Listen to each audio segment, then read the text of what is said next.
everybody, it's Emily at Arg Schooling, and today I have a very exciting video. I'm going to be giving you some recommendations for the March Through History Readathon.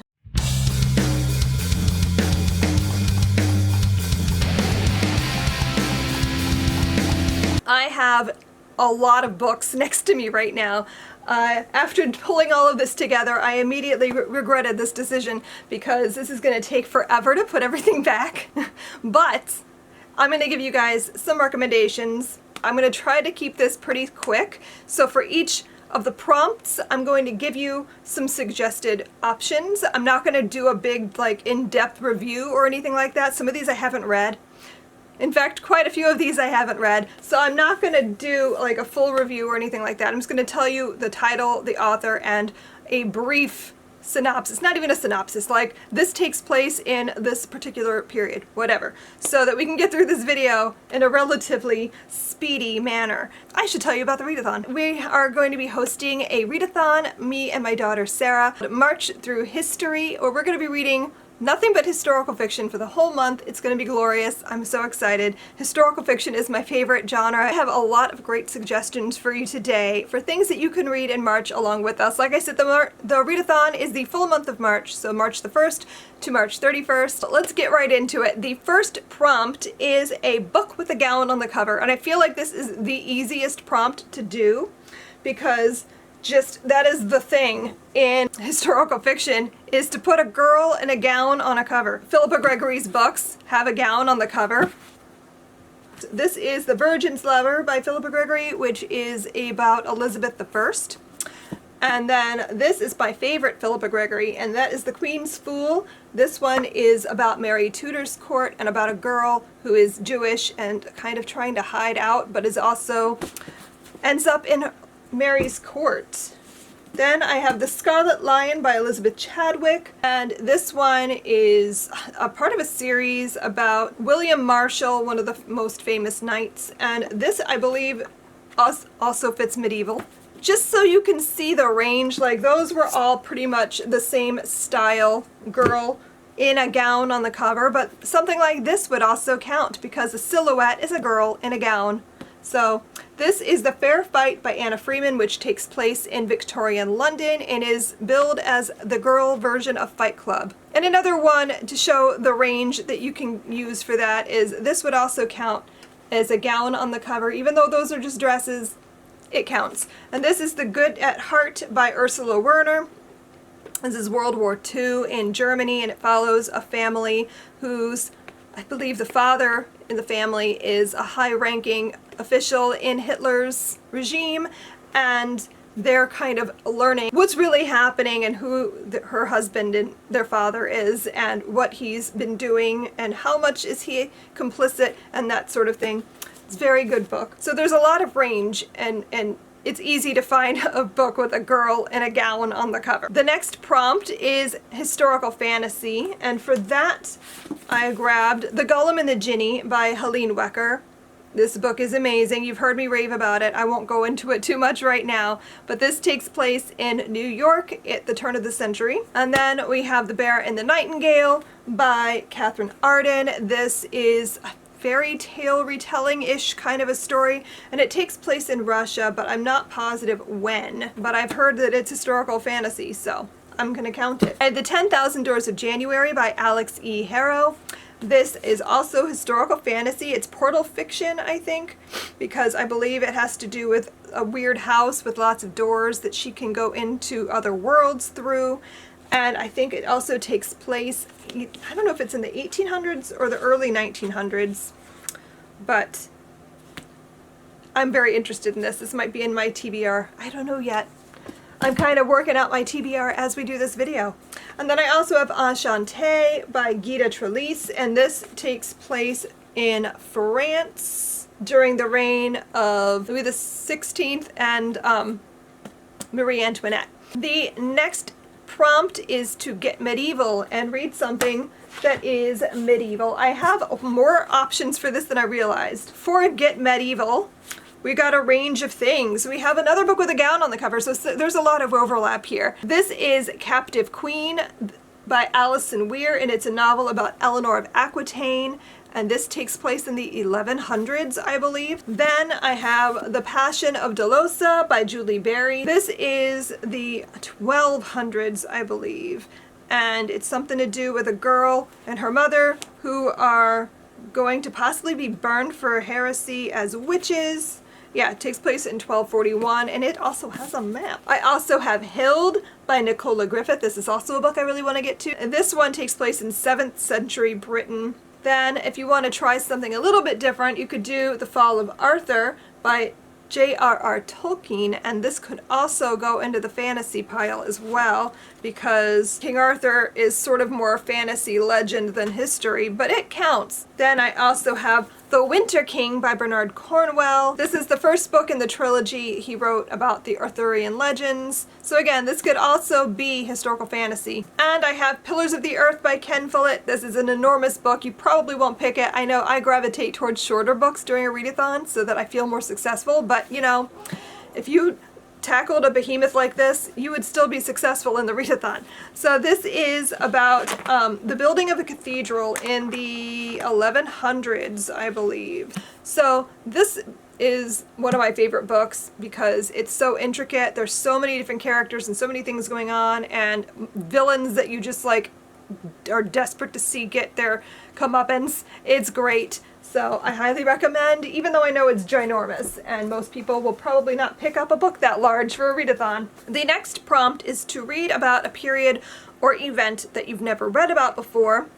This is tricky for me to give recommendations because I have no idea what things you have or have not read yet, but I figure throughout the course of this video you're going to hear some new titles, but I will offer a few suggestions for this anyway, just because I can't stop myself. The Cellist of Sarajevo by Stephen Galloway. This takes place during the war in Bosnia, I believe, and I have been wanting to read something on that for a while, and somebody recommended this to me, so I picked it up, and it is very short, so I feel like this would be a really good book for a readathon. Then I also have The Snow Child by Eowyn Ivey, which is also a book that has been on my radar for forever, it feels like, and I just have never picked it up. And this is 1920s Alaska frontier. Then I have A Bend in the Stars by Rachel Barenbaum, and this is Russia on like the eve of World War I, and it has some science-y things in it. There's scientists and that sort of thing. And then I have The Fountains of Silence by Readathon. This is another one that I really want to read, and it's a period and event that I really have never read much about.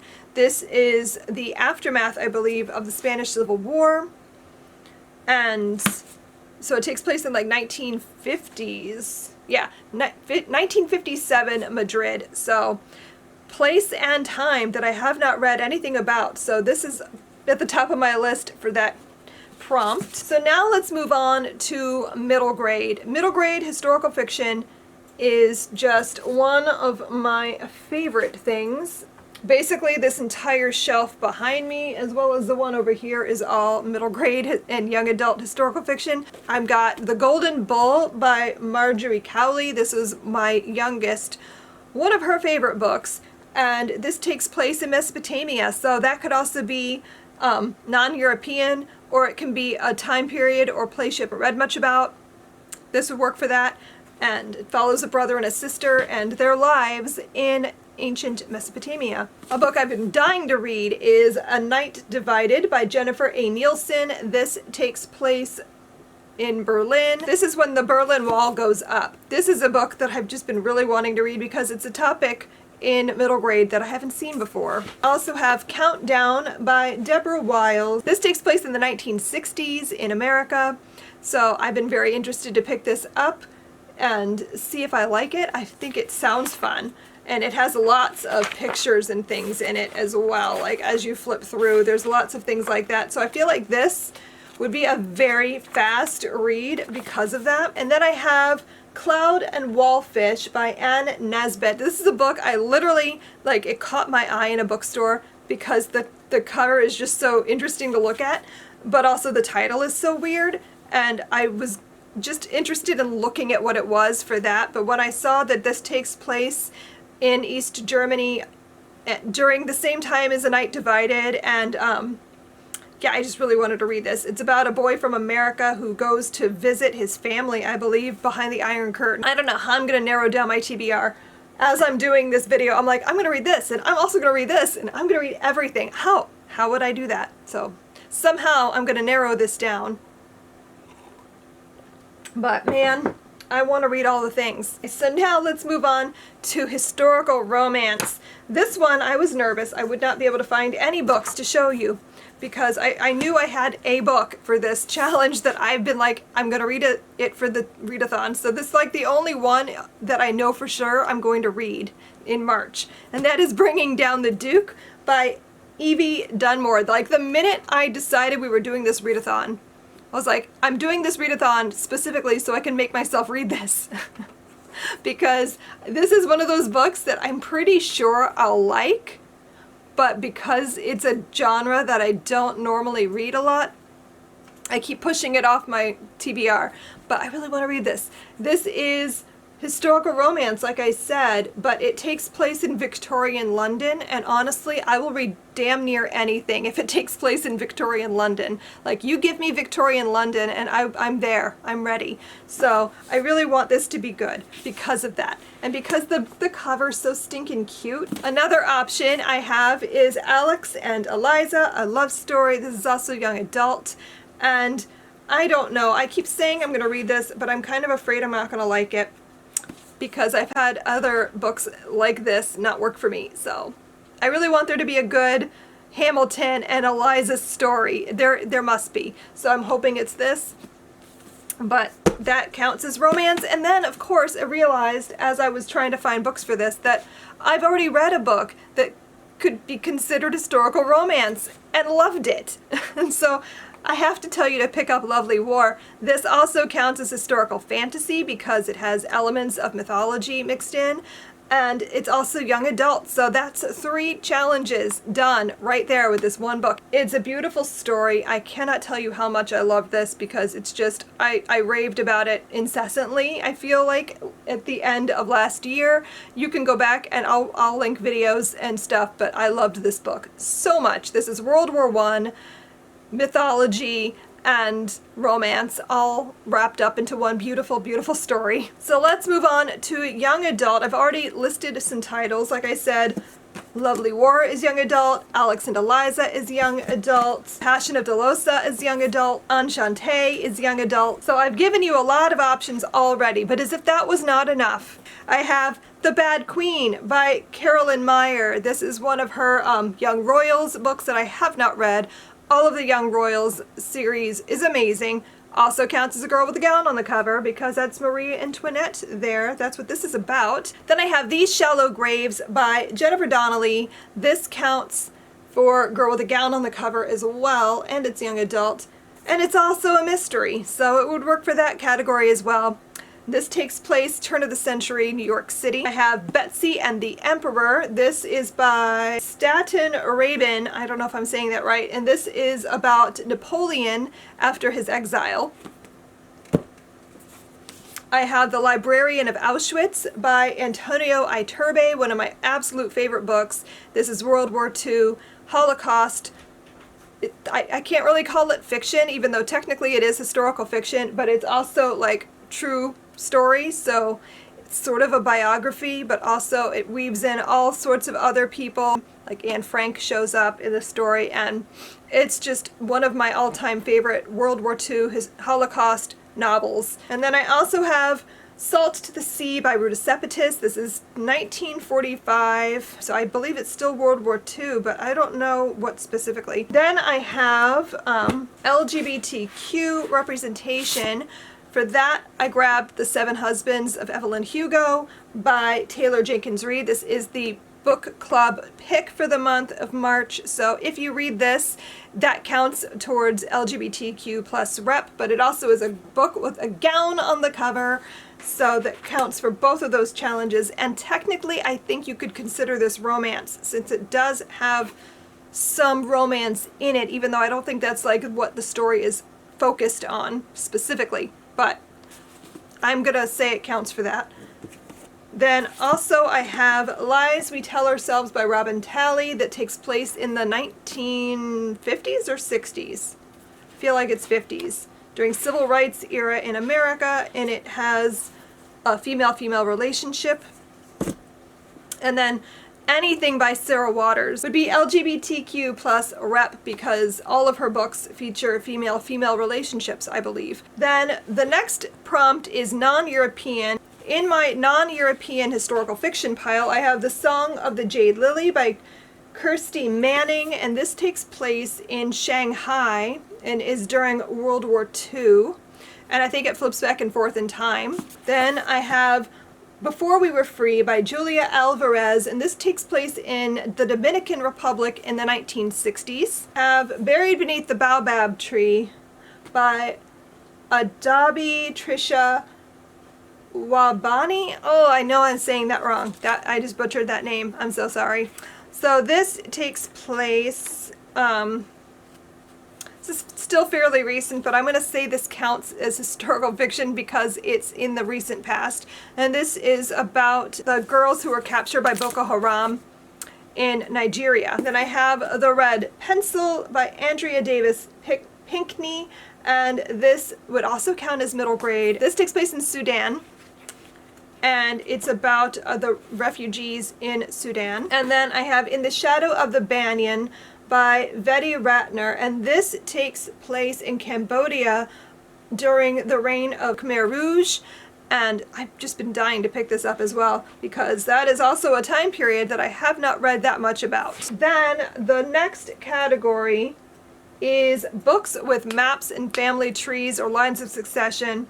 And as I've been showing these books to you, I've seen quite a few pop up that would count for that. I have Mistress of the Heart of Death by Ariana Franklin, which has a map in the front right here. And this takes place in England in the 1100s, so it's also medieval. And I have Philippa Gregory's The Last Tutor, which is about Lady Jane Grey. And this book has a line of succession family tree in it. Hold on. Right here. So I'm very excited for this one. This is one of, again, my most anticipated books that I just have not picked up yet. And I've already shown you a few, like this had a map, The Passion of Delosa had a map. So that's one of those like easy to find things as well. And the last category that I think I managed to skip somehow when I was going down my list, but I'll get to it now, is a historical mystery or thriller. And for that, again, any of Sarah Waters' books would count because most of her books are mysteries and thrillers, and these are the two that I would recommend the most. Well, this one I've read, and it's Fingersmith by Sarah Waters, and it's just one of the best mystery, thriller, historical books I've ever read. It's phenomenal. And so I'm dying to read all of her things. I think I might pick up Affinity. I haven't decided yet, but this is on my list of things that I really need to read, and it also counts as a mystery.